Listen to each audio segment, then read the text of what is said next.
nous allons passer sur le registre de la psychothérapie de l'enfant sourd avec la communication de Dominique. Et puis, pour faire suite à ce que disait Didier, je pense aussi que tout ce pan de la réflexion nous avait été mis de côté. Parce que quand moi j'ai commencé à travailler, on disait toujours, quelle que soit la langue des parents, puisqu'il est en France, il faut qu'il soit rééduqué en français.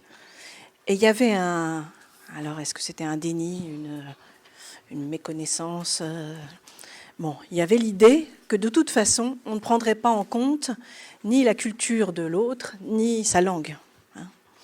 Et je pense qu'il y a eu une évolution, puisque dans toutes les consultations, maintenant, il y a des consultations intermigrants, il y a des interprètes, et il y a une évolution, pas seulement dans le domaine de la surdité, mais il y a une évolution très importante, et on peut s'en réjouir, puisque c'est important aussi de se réjouir des choses qui avancent et qui changent. Voilà. Mais bon, c'est en écoutant Martine, je me disais, les choses ont bien changé, et ça fait plaisir. Bon, tout d'abord, je vais me présenter. Je travaille actuellement à l'INJS, Institut national des jeunes sourds, à Paris, et en libéral. J'appartiens à l'INJS à un groupe de recherche qui s'appelle le GRAL. Voilà. Groupe de recherche sur les troubles d'apprentissage et de langage chez l'enfant sourd, qui a été créé il y a plus d'une dizaine d'années maintenant, par un petit groupe, dont Chantal Clouard, dont Bernard Goltz parlait ce matin, et Marc-Olivier Roux. Ce petit groupe s'est donné 3 missions, celle de l'évaluation, de la formation et de la recherche. Et c'est dans ce cadre que je me suis formée à la neuropsychologie, ce qui est inscrit. C'est dans ce cadre. Ah, pardon. 3 missions, évaluation, formation et recherche. C'est dans ce cadre que je me suis formée à la neuropsychologie, puisqu'il en est fait état sur le programme, non pour obéir au discours qui prône aujourd'hui la toute-puissance de la neuroscience, mais comme un outil supplémentaire à mon travail et à ma pratique de psychologue clinicienne, occupée surtout en ce moment par des projets de recherche, en particulier autour des tests projectifs, mon dada, et d'une autre recherche autour de la langue des signes, de son acquisition, de son évaluation, avec le pôle LSF de l'Institut national des jeunes sourds. Voilà. Alors, qu'est-ce que peuvent nous apporter les tests projectifs? Je ne sais pas si tout le monde connaît, c'est le fameux test de la tâche, et puis le TAT, qui est un test où on demande de raconter une histoire à partir d'images. Qu'est-ce que ça peut nous apporter? Est-ce qu'il faut les adapter, ces tests? Est-ce que la lecture du protocole doit être différente? Et comment prendre en compte la dimension linguistique? Par exemple, je peux, pour donner envie à mes collègues de s'intéresser aux tests projectifs, je peux raconter juste un souvenir, une surprise, quand dans la passation du TAT, donc c'est une planche qui est la planche 5, qui est dite la planche maternelle, où il y a une femme qui pousse la porte et qui rentre dans une pièce. On ne voit pas la pièce, on voit juste un pot de fleurs et une lampe, je crois. Et un adolescent sourd m'expliqua que si la femme ouvrait cette porte, c'est qu'elle avait entendu du bruit. Et le bruit, c'était les fleurs du bouquet sur la table qui étaient en train de s'ouvrir. Elle faisait ce geste-là. Cette association entre le mouvement et l'idée que ce mouvement était forcément accompagné d'un bruit m'étonne encore aujourd'hui. Bon, ce n'est pas la seule surprise de ce travail, et j'espère que ça fera l'objet d'une publication. À propos de publication, puisque Bernard Goltz, encore lui, a évoqué les éditions des alentours, dans le cadre de notre travail, nous avons eu l'idée, effectivement, de créer une maison d'édition indépendante de l'Institut, avec l'idée que d'une part, dans l'Institut, il y avait beaucoup de choses qui se passaient, de colloques qui ne donnaient pas lieu à des publications, et puis que d'autre part, il y avait beaucoup de choses qui se passaient aux alentours de la psychanalyse, et qu'on avait envie de faire état de témoignages. Et donc c'est pour ça que Bernard Goltz parlait, on lui a demandé d'écrire quelque chose sur les bébés, les chefs d'orchestre et la danse des mains, dont il parlait, comment effectivement il avait pu étudier à travers des photos les mains des chefs d'orchestre et les mains de bébés, et combien ça l'avait passionné. Et puis on organise aussi en mai une conférence d'Olto avec Didier Donstetter et Ramsès, qui s'appellera Fenêtres sur cours, puisque Françoise Dolto avait ses fenêtres qui donnaient sur l'INJS, et qu'elle s'est impliquée, et qu'elle a participé à des séminaires à l'intérieur de l'INJS, et qu'elle reste quelqu'un d'important pour les personnes de l'INJS. Voilà. Elle aura lieu, cette conférence, le 17 mai. Voilà. Ce préambule passé, je vais vous parler plutôt aujourd'hui, non pas de ce travail de Graal, mais plutôt de mon expérience de psychothérapeute, d'orientation analytique dans ma pratique libérale, où je reçois des enfants, des adolescents, des adultes, sourds ou entendants, en parallèle à une activité de CMPP où je recevais des adolescents et des enfants. J'ai participé récemment à une journée autour de la transmission d'archives de Julián Arruyaguera à l'hôpital Sainte-Anne, où il transmettait des vidéos, et je pense que ça serait intéressant pour toutes les personnes qui sont là. Je pense qu'on peut s'y rendre. On ne peut pas encore les consulter par Internet, mais je pense qu'ils vont y venir. C'est toutes les vidéos que Arruyaguera a fait pendant son travail, et qui ont été numérisées, de la relation et de toutes les premières relations mère-enfant, qui me faisaient penser à ce que Goltz nous a montré, et qui sont vraiment très intéressantes. Et ce jour-là, Pierre de Lion avait fait un vibrant plaidoyer pour une psychiatrie humaine, et je souhaiterais que mon intervention soit aussi sous ce même signe. Le problème, disait-il, c'est qu'il faut beaucoup de temps pour apprendre la psychopathologie, et que nous sommes en train de la désapprendre rapidement. Dans une génération, plus personne ne pourra dire quelque chose à son sujet, et on s'apercevra que pour certains gosses, le comportementalisme ne suffit pas et qu'ils ont besoin de soins, mais le savoir aura disparu. C'est donc avec cette idée de résistance, comme il disait, et de transmission que je vais orienter mon propos aujourd'hui. Alors tout d'abord, je vais vous parler de deux enfants, un enfant et un adolescent sourds. Et pour les deux, il y a le diagnostic d'autisme qui a circulé. Donc je pense que ce que disait Bernard Goltz ce matin, c'est un peu la suite de tout cela.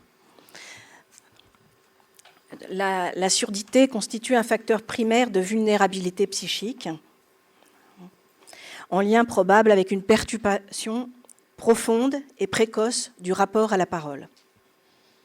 Malgré le développement de méthodes précoces, fiables de diagnostic, la question du diagnostic différentiel entre surdité et autisme continue à se poser dans un certain nombre de cas. Donc on sait et on a analysé les différentes situations, l'autisme et la pseudo-surdité, comme on peut dire, c'est-à-dire l'enfant apparaît sourd mais n'est pas sourd, il est autiste. L'autisme et la surdité.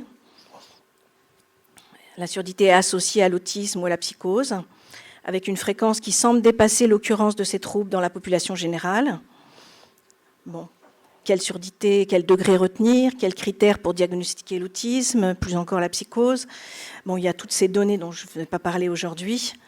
Et quand le double diagnostic s'établit, comment prendre en charge ces enfants-là? Est-ce qu'il faut les suivre dans des hôpitaux de jour spécialisés, qui sont en très petit nombre, ou dans des milieux spécialisés? C'est une question qui, effectivement, se pose différemment suivant les régions et suivant, effectivement, les possibilités dans ces régions. Et puis, il y a la surdité avec des symptômes préautistiques, où là, on peut assister à des processus autistissants et qui peuvent évoluer. Des troubles psychomoteurs, des troubles du sommeil, des troubles du langage et de la communication, l'anomalie du regard, des troubles alimentaires, des troubles de la fonction symbolique. Bon, nous ne réglerons pas la question du diagnostic aujourd'hui, mais pour ces 2 enfants, je souhaite souligner que régulièrement, cette question restera posée. Le travail psychanalytique auprès des enfants autistes reste une gageure qu'il nous faut relever. Face aux campagnes médiatiques qui présentent de façon réductrice l'approche thérapeutique, mais aussi combien il est important de rappeler que le travail thérapeutique peut se faire à plusieurs et qu'il est indispensable. Donc il faut une implication forte et durable auprès de ces enfants, une ouverture à la diversité des approches thérapeutiques, comme aux découvertes des neurosciences, encore elles, mais il faut qu'elles existent, il faut le savoir. Et enfin, un questionnement constant qui nous permet une amélioration de ces suivis au jour le jour, dans la durée, au long cours, comme le rappelait Danon Boileau. Alors, on m'a demandé de revenir un petit peu sur la notion de subjectivation. Donc, je vais le faire, c'est une partie un peu théorique. Et puis ensuite, j'aborderai les 2 cas dont je voulais vous parler. La subjectivation nous apparaît dès lors comme un processus en partie inconscient par lequel un individu se reconnaît dans sa manière de se donner sens au réel au moyen d'une activité de symbolisation. Alors, très souvent, on évoque, Gols évoquait l'araignée. Moi, je lis souvent l'évocation du petit-fils de Freud, qui est le jeu de la bobine, que peut-être beaucoup d'entre vous connaissent. Le petit-fils, enfant, lançait une bobine, avait accroché un fil et ramenait la bobine vers lui. Et c'est l'illustration la plus simple de effectivement prendre conscience de l'autre et d'un travail de rencontre entre le monde interne et la rencontre avec les autres. Le bébé, d'abord, a un appareil à penser, comme le rappelait Bernard Gols, avant, c'est l'appareil à penser d'un autre, en particulier de la mère, avant d'intérioriser cette expérience et de constituer son propre appareil à penser. La notion de subjectivation est une notion assez récente. Elle est née de la prise en charge de pathologies débordant le cadre de la névrose et pour lequel la limite entre soi-même et autrui pose problème. Même si maintenant son rayonnement dépasse ce cadre. Pour le psychanalyste Stéphane Winrib, W-A-I-N-R-I-B, psychanalyste qui est disparu récemment et brutalement, les 2 usages possibles de ce terme vont permettre d'en expliciter le sens dans une perspective psychanalytique. La première signification part de l'adjectif subjectif. La subjectivation consiste à rendre subjectif quelque chose qui prendra sens en fonction de notre propre point de vue. Le fonctionnement psychique peut alors être considéré dans sa quête permanente d'un sens propre à donner à tout ce qui nous affecte, en ce qui concerne notre environnement, notre corps et la relation des 2. Le deuxième sens est issu du substantif. La subjectivation tient alors d'un devenir sujet.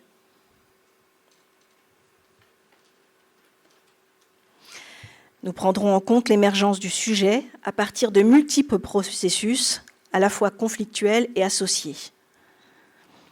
Loin de ne pouvoir jamais être achevée, cette quête de soi laisse à désirer, nous confrontant à l'écart entre une forme idéale pleine et le manque de complétude lié à la rencontre des différences entre soi et les autres, entre les sexes et les générations. Bon, l'exemple de Bernard Gols autour de l'amour et de la fusion ou pas la fusion et de la distance et de la parole était vraiment très éclairante. Rendre subjectif et devenir sujet sont les 2 faces d'une coémergence du sujet et de sa réalité psychique.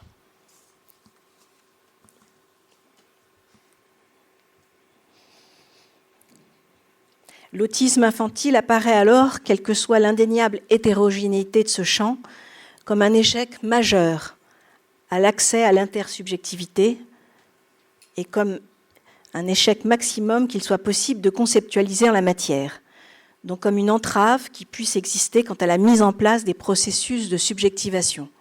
Donc vous allez me dire, je vous parle de subjectivation et je vous présente des enfants qui sont dits autistes. Oui, c'est justement comment faire advenir la subjectivation et la notion de sujet à ces enfants-là et prendre en compte la difficulté de ce travail que j'avais envie de vous parler aujourd'hui. Alors tout d'abord, je vais vous parler d'un enfant de 5 ans qui est sans langage, qui est porteur de 2 implants cochléaires et qui présente des traits autistiques. La psychothérapie se mettra en place 2 fois par semaine en libéral, alors qu'il était scolarisé à temps partiel dans une classe spécialisée de maternelle pour enfants sourds. Scolarisé à temps très partiel parce que ça se passait mal. On touche tout de suite là la complexité de la prise en charge. Les professionnels, les parents aussi, sont confrontés à un dilemme. Fallait-il une institution pour sourds, de plus en plus confrontée au plurihandicap et à la maladie mentale, souvent sans effectifs suffisants et sans formation complémentaire, ou un lieu spécialisé pour enfants autistes, non spécialisé dans la surdité, et qui, vu la période, n'était pas forcément réceptif à une approche analytique. Quoi faire ? C'est une des contradictions et une des difficultés auxquelles sont confrontés aussi bien les professionnels que les parents. Donc cet enfant sera orienté l'année suivante vers un hôpital de jour non spécialisé dans la surdité. Bon, il y a parfois d'autres combinaisons possibles, des mi-temps dans un lieu et puis des mi-temps dans un autre lieu. Là, le parti pris des professionnels et des parents qui ont décidé, c'était cette proposition-là.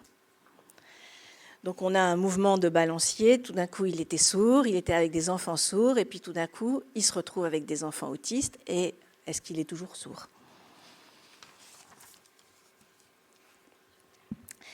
Revenons à Alban. La question de la maladie mentale fait partie de l'histoire familiale. J'en dirai pas plus. Sa mère sera hospitalisée en psychiatrie pendant plusieurs mois. À la suite de cette hospitalisation, la psychothérapie sera interrompue. Ni la famille ni l'institution ne pourront plus assumer l'accompagnement, cela au bout de 2 ans environ. La situation devenait compliquée en effet, mais ce n'était pas, comme souvent, uniquement une question d'accompagnement. Non, disait-on, il n'est pas inquiet que sa mère soit hospitalisée. De toute façon, comment on saurait qu'il est inquiet ? De toute façon, il n'en a rien dit. On retrouve aussi le fait qu'effectivement, il en disait beaucoup de choses, mais il ne parlait pas. Et la mère, régulièrement, en séance, disait « Mais quand est-ce qu'il va parler ?» Mais parler pour dire quoi ? Si dès qu'il pense, dès qu'il exprime quelque chose avec ses mimiques, avec ses émotions, avec ses expressions, on nie sa pensée et sa capacité à s'exprimer. On observe souvent que le deuil de l'objet, donc de l'objet de la surdité, entraîne parfois un désinvestissement et une absence d'attente. C'était comme si à la fois on avait renoncé à ce qu'il parle et qu'à la fois on n'attendait que ça. Les parents avaient évoqué la possibilité d'apprendre la langue des signes, mais ils ne l'ont jamais fait.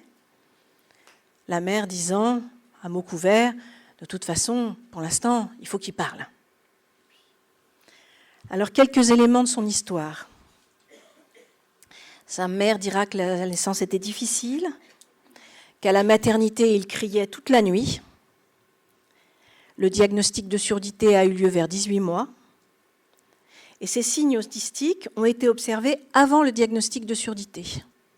Donc il y a d'abord eu des signes autistiques et ensuite, par rapport à ce que je vous disais de comment articuler les 2 choses, ensuite le diagnostic de surdité, ce qui explique aussi, disait la mère, je ne sais pas si c'est la réalité, qu'on ait proposé 2 implants très vite. C'est un enfant unique. Les parents font état de troubles du sommeil, montrent des stéréotypies, une absence de langage, et des troubles alimentaires. Moi, quand je reçois cet enfant, je suis surprise. Il regarde, et il regarde intensément. Il est dans la relation à l'autre. Il manifeste des émotions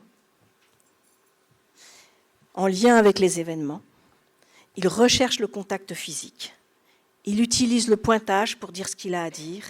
Il fait quelques signes, soit des signes qu'il a repris de ce que moi j'ai pu faire, soit des signes qui appartiennent quand même au code familial, parce que même s'ils ne prennent pas la langue des signes, on observe ça souvent.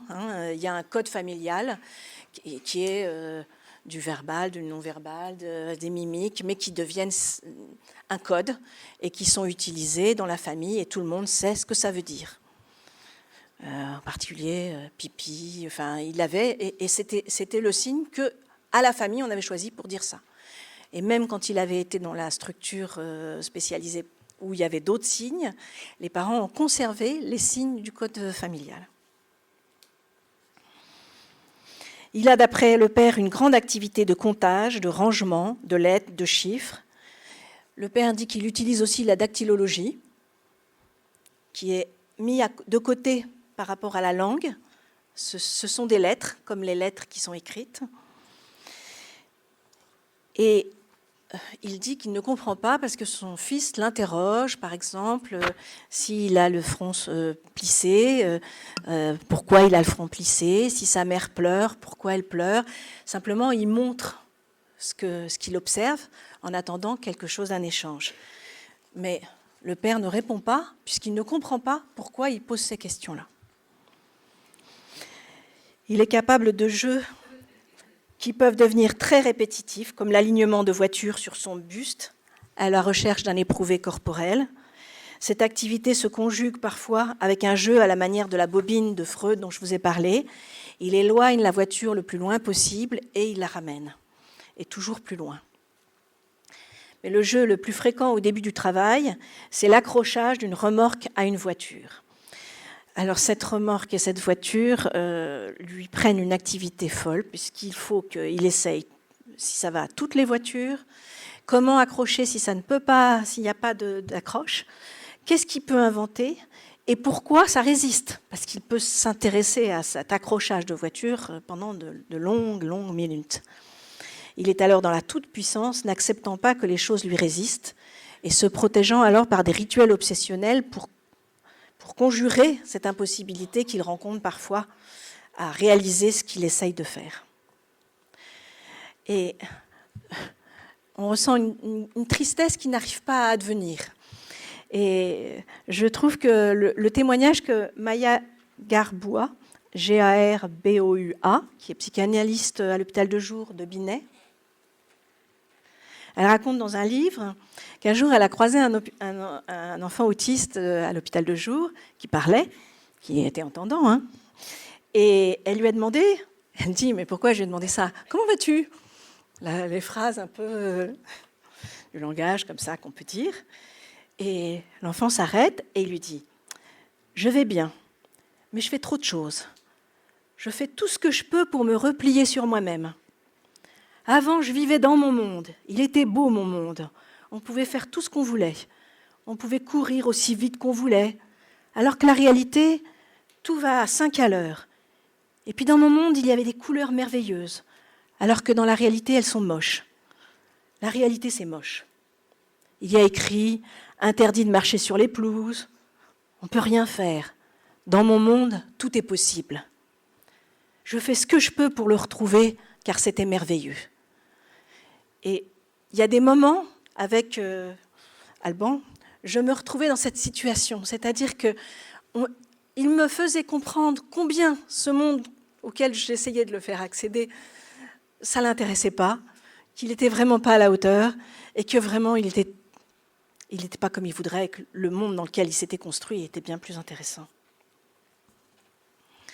Et à ces moments-là, je trouve qu'il est présent, même s'il a peu accès à la langue, qu'il utilise peu de mots, rarement spontanément, et rarement de manière pérenne, c'est-à-dire qu'il peut utiliser certains mots, mais ça ne revient pas, ça disparaît.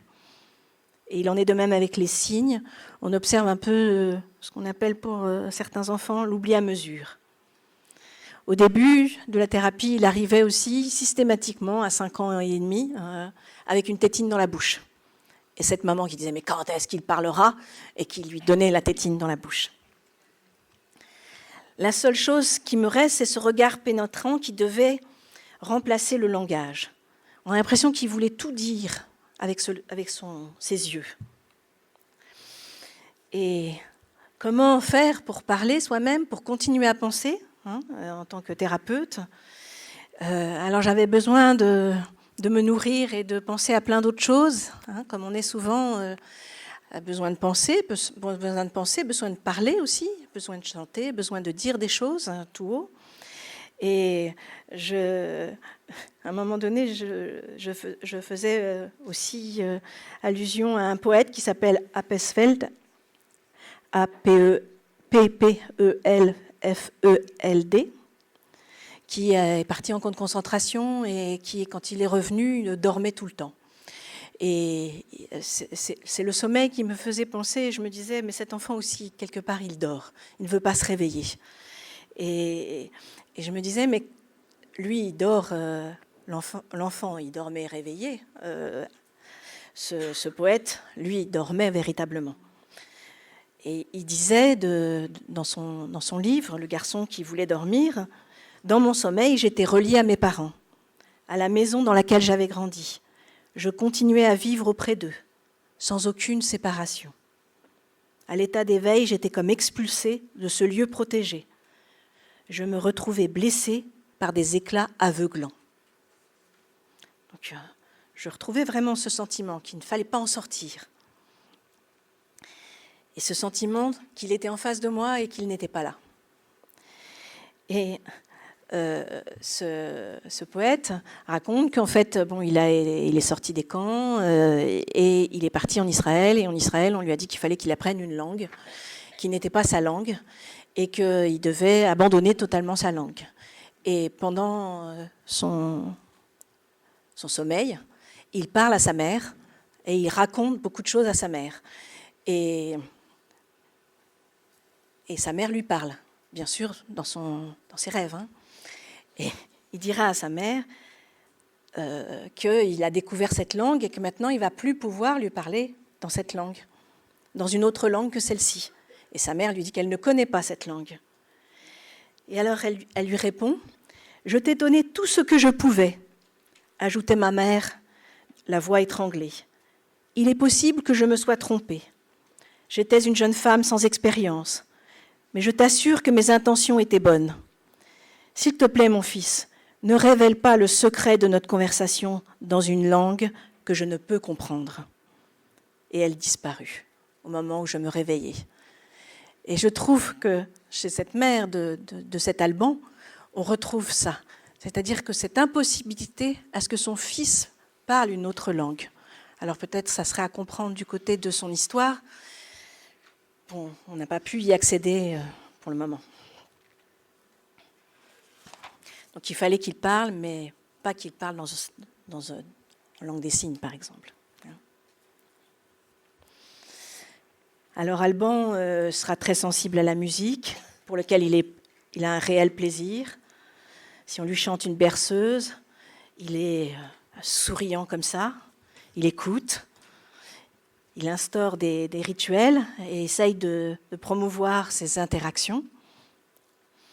Il peut aussi manifester des vraies émotions, quand sa mère le laissera sans lui dire ni au revoir, ni parce qu'elle a une course à faire, comme elle dit, et qu'il se sentira tout d'un coup abandonné. Ou quand il revient après une période des vacances, où je l'entends même avant qu'il sonne, une espèce de joie et de rire qu'il peut à me retrouver et à retrouver les lieux. Alors, une chose est d'admettre l'existence d'autrui, dit Bernard Golst, une autre est de se relier à lui.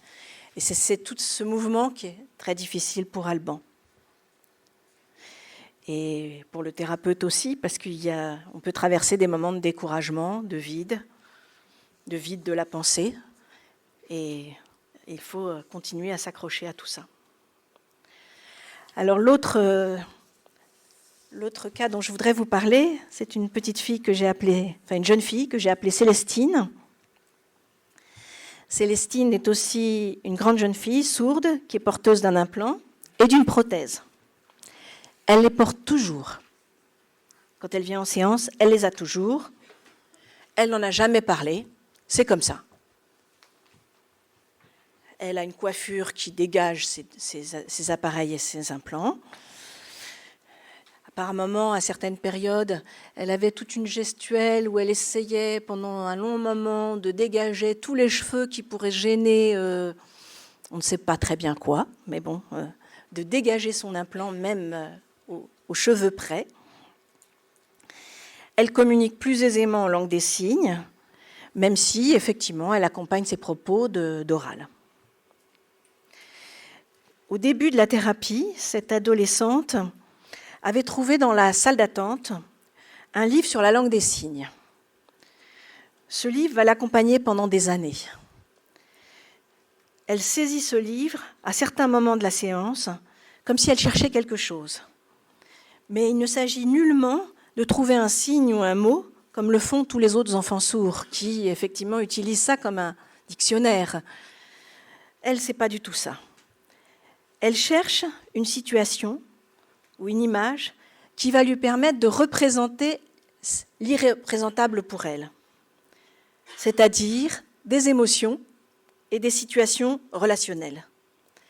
Elle n'a pas accès à ce que pense ou à ce que ressent l'autre.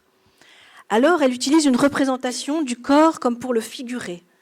C'est à travers cette représentation qu'elle pense avoir accès au sens. Elle prend le livre, elle choisit une image, elle nomme les personnages représentés, en lien ou pas avec son histoire, mêlant l'imaginaire et la réalité, dans une confusion totale, et elle reste accrochée au dessin du livre qu'elle reproduit avec une très grande maîtrise. Que donne-t-elle à voir? Une confusion imaginaire-réalité, une impossibilité de son côté à associer des affects à des actions, une difficulté, voire une impossibilité à mettre en scène son ressenti, ses propres sensations, émotions, au nom d'un clivage. Elle n'a pas accès à sa subjectivité.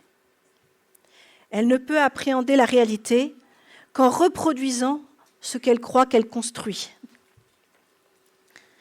Entre sa formation professionnelle qu'elle a choisie, mais qui la confronte au réel, ses relations sentimentales, rien n'est simple. Elle est tombée amoureuse d'un jeune homme, rencontré dans une activité municipale. On pourrait le formuler autrement. Elle désigne comme étant son amoureux quelqu'un qui a pratiquement le même prénom qu'elle, sans la lettre E. Elle lui choisit le même signe qu'elle, mais de l'autre côté du visage. Elle a un signe par là, et lui, il a le même signe de ce côté-là. Elle ne lui a jamais dit qu'elle était amoureuse de lui. Elle ne lui a jamais parlé. Il travaille dans la vidéo, donc il y a quelque chose autour du regard qui l'a interpellé. Bien sûr, il est entendant. Elle n'osera jamais lui parler, mais elle projette un jour, sans dire de date, de lui demander son numéro de portable et de lui envoyer des SMS. Alors, vu la technologie, ça je ne l'ai pas noté, mais elle est allée sur Instagram, parce qu'elle est quand même assez débrouillarde, et elle a trouvé le profil de ce jeune homme. Et donc elle vit, par procuration, sur le profil Instagram de ce jeune homme, ce qu'il fait, les gens qu'il rencontre. Elle fait des captures de ses photos. Enfin, elle vit avec lui, à travers ce qu'elle voit dans les stages qu'elle a pu faire avec lui, et puis depuis, de ce qu'elle peut en voir en virtuel sur Instagram. Elle pense tout le temps à lui. Bon, cette érotomanie s'est déplacée. À un moment donné, c'était quelqu'un d'autre. Sans se préoccuper de ce qu'il ressent ou non à son égard. Ce qui l'occupe, c'est de planifier les années à venir. La bague de fiançailles, le mariage, la cérémonie, le repas, qui elle va inviter. C'est très précis. Elle me fait vraiment le déroulé du repas aussi. Puis le nombre d'enfants qu'elle va avoir. En réfléchissant et en disant « Je suis sûre qu'il voudra tant d'enfants, comme moi ».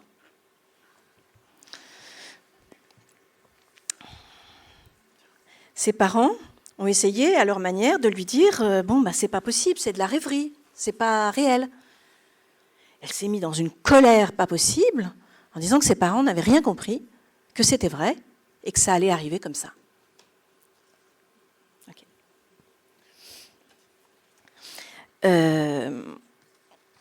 Ça me rappelle, au début de la thérapie, quelqu'un lui avait dit qu'on pouvait vivre jusqu'à 120 ans. Et donc un jour, elle arrive et... Alors, je vais vous montrer des dessins d'elle, quelques dessins d'elle. Je ne lui ai pas demandé son accord parce que j'ai pensé que c'était trop compliqué pour elle, mais je ne vous demande ni de prendre de photos, ni qu'elle ça soit filmée. Le premier dessin, vous le voyez, c'est sa tombe. Elle aura 120 ans, donc il y a écrit son nom, que j'ai barré, son âge. Alors, elle appartient au monde magique, me dit-elle, parce qu'il y a plusieurs mondes dans sa construction imaginaire, et c'est ce qu'il y aura au-dessus de son tombeau.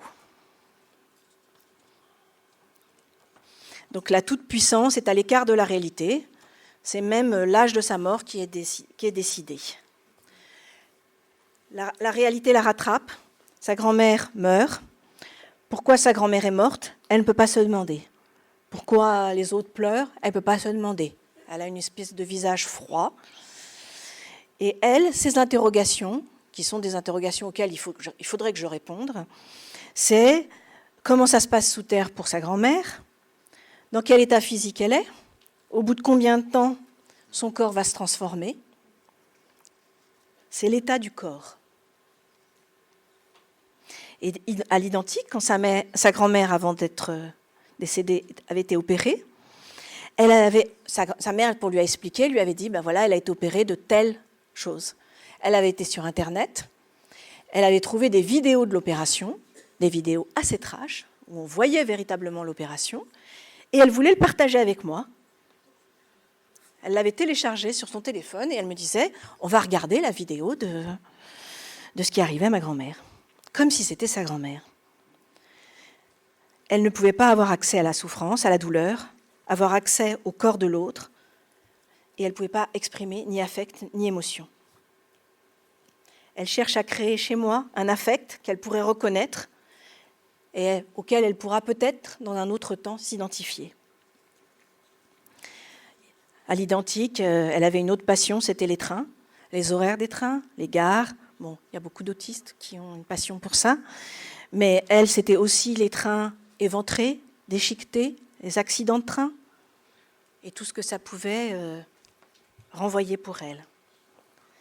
Ces dessins sont toujours très stylisés, avec des expressions très particulières.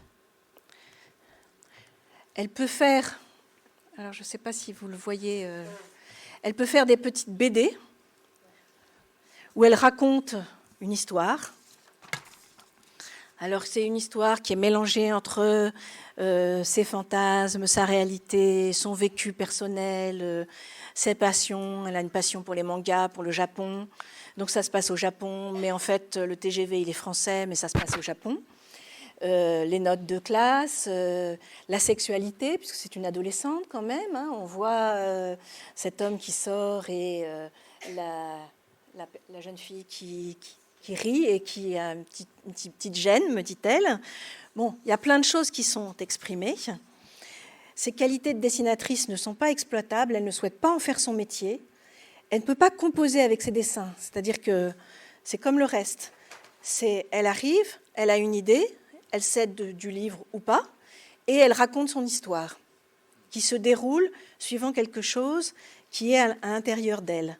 Je disais, c'est comme des petits bouts de puzzle.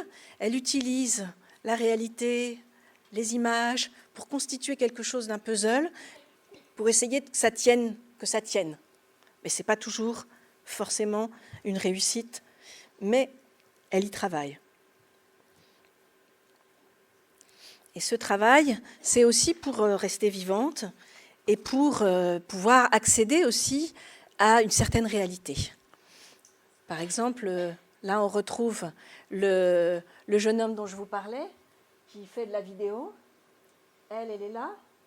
Et il y a toute une scène où est mélangé ce qu'elle a pu capter de ce livre, qui est un autre type de scène, et où aussi elle peut mettre en œuvre l'imaginaire où il la filme et il la regarde, ce qu'elle n'a pas pu réaliser véritablement.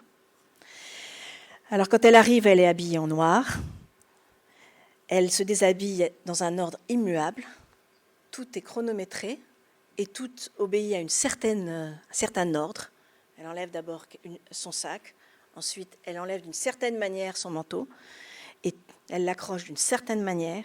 Enfin, tout ça est vraiment très très chronométré. Et en même temps, je trouve que par rapport, et c'est là où je voudrais en venir, par rapport à auparavant, elle est capable maintenant de pouvoir dire « je vais m'exprimer », me dit-elle. « Je vais m'exprimer. Je vais m'exprimer. » Elle arrive, elle dit « aujourd'hui, je vais m'exprimer. » Donc le message, il m'est adressé. C'est à moi qu'elle le dit. Et elle exprime quelque chose d'elle. C'est elle qui s'exprime. C'est pas Shinobu, Mesora, non, c'est elle qui s'exprime. Et ce qu'elle exprime, c'est des choses qui sont très douloureuses et qui ne sont pas toujours faciles à exprimer. Parce que très vite, les choses et les événements peuvent être très persécuteurs. Donc, n'importe quel échange peut l'intruser, peut faire effraction. Dernièrement, je vais raconter, pour terminer, une anecdote. Elle arrive dans une grande tension. Elle a dit quelque chose à me dire. Et elle me raconte qu'en fait, dans sa formation professionnelle, ils ont distribué une feuille dans l'atelier, à chaque personne, chaque élève, sauf à elle. Bon. Elle ne peut pas penser pourquoi on ne m'a pas donné cette feuille. Elle ne peut pas imaginer la raison pour laquelle, que peut-être elle l'a déjà, ou je ne sais pas, ou qu'elle n'en a pas besoin, ou que c'est un devoir à faire et que...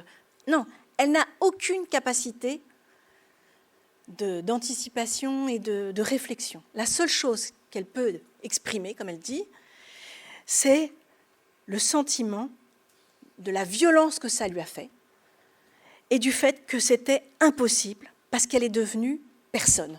Elle n'existe plus. Si elle n'a pas la feuille, c'est qu'elle n'est pas là et c'est qu'elle n'existe pas. Et qu'il faut lutter contre ce sentiment-là et que cette lutte est très, très, très difficile. Et tout le travail, c'est comment elle peut continuer à exister dans ces moments-là.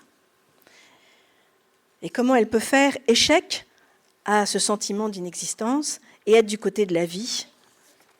C'est par le travail qu'on peut faire en thérapie qu'elle peut continuer à se sentir vivante.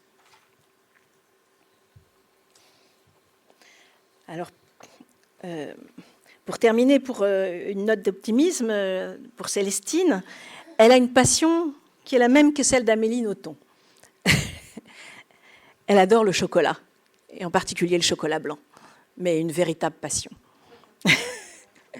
Il y a des périodes où elle me parlait de chocolat, mais pendant très très longtemps.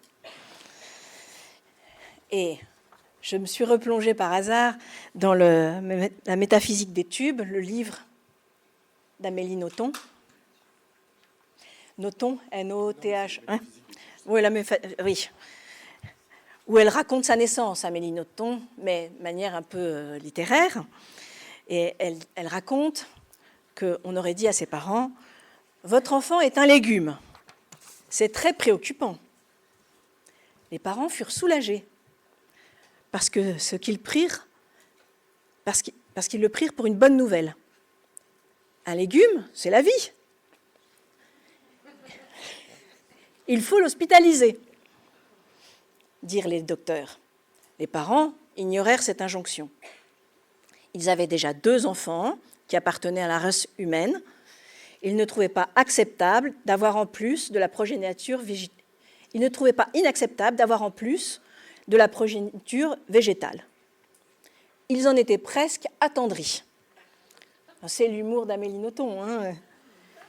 Ils l'appellèrent gentiment la plante.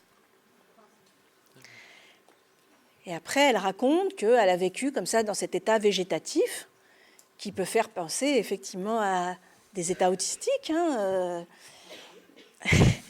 Et elle raconte l'arrivée, et ça m'a fait rire parce qu'elle raconte l'arrivée de la grand-mère qui vient de Belgique, au Japon, là où elle est. Et ça m'a fait rire parce que je vous ai parlé de la grand-mère de Célestine. Et effectivement, cette grand-mère a appris la langue des signes pour ma patiente, a accompagné pendant longtemps sa petite fille. J'ai suivi effectivement de très près la maladie de cette dame, puis son décès, sans que, bon, comme je vous disais, on puisse en dire que vraiment, véritablement quelque chose, mais elle m'a accompagnée. Et d'imaginer que Amélie Nothomb avait quelque part une grand-mère qui avait aussi été pour quelque chose, et que cette grand-mère adorait le chocolat blanc, ça m'a fait bien rire. Et elle dit, Amélie Nothomb, « Ce fut alors que je naquis, à l'âge de 2 ans et demi. En février 1970, dans les montagnes du Kansai, au village de Shukugawa, voilà,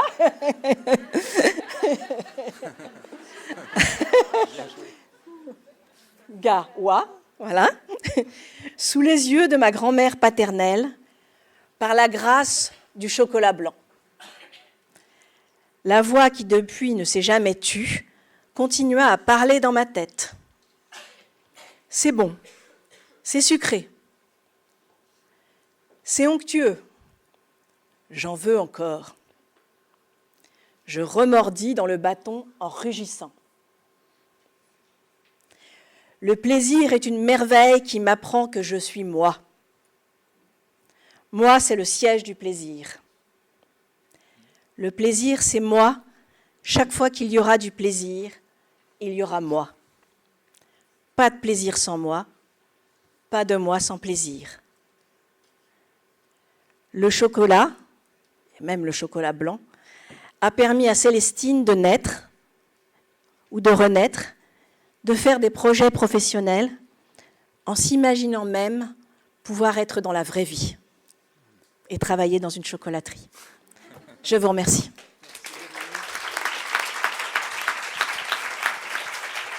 On va changer de place, peut-être avec...